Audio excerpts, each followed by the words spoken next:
আজকের ব্লগটা ছিল বইমেলার। আর প্রথমেই সরি বন্ধুরা, কেননা আমার অনেক লেট হয়ে গেল এই ব্লগটা দিতে। একটাই কারণ তার পিছনে, কেননা আমার ছেলের পরীক্ষা চলছিল। যার জন্য আমার ছেলে এডিটিং করে বলে আমার ছেলেরা সময় হয়ে উঠছিল না, তাই জন্য আমার ব্লগটা দিতে দেরি হয়ে গেল।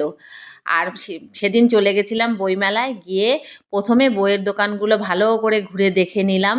আর ছেলের পছন্দ মতো দু একটা বইও কিনে নিল।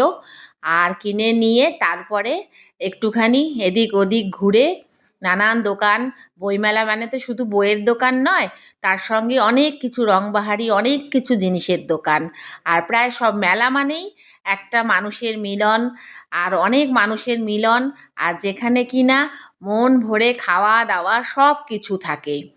আর তার জন্যই আমরা প্রথমে বইয়ের দোকানগুলো ঘুরে নিয়ে তারপরে রকমারি জিনিসের দোকান এবং খাবার স্টলগুলোর দিকেও চলে গেলাম। আর গিয়ে তারপরে এই চলে গেছিলাম, দেখো বন্ধুরা, একটু শাড়ি দেখতে। তা শাড়িগুলো বাংলাদেশি শাড়ি ছিল, খুবই ভালো ছিল, কিন্তু ভাবলাম যে এই অসময়ে শাড়ি কিনে কোনো লাভ নেই, কেননা এখন আর শাড়ির দরকার নেই।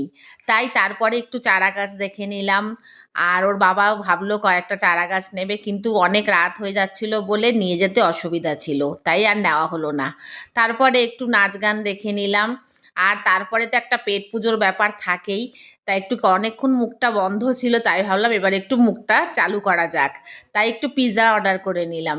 তা পিৎজাটা বেশ মোটামুটি মেলা হিসাবে যেরকম থাকে সেরকমই ছিল, মোটামুটি ভালোই ছিল। তাই একটু পিৎজা খেয়ে নিলাম।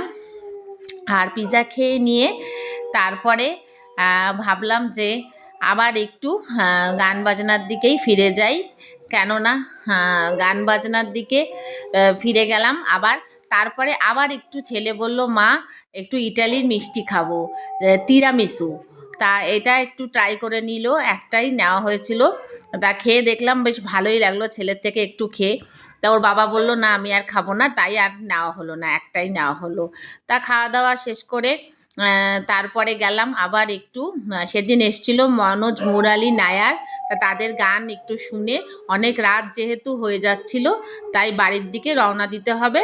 তাই মেলা থেকে বেরিয়ে এসে শুভমে বসে একটু রোল, একটু ধোসা অর্ডার করে নিলাম, কেননা পেটে বেশি খিদে ছিল না।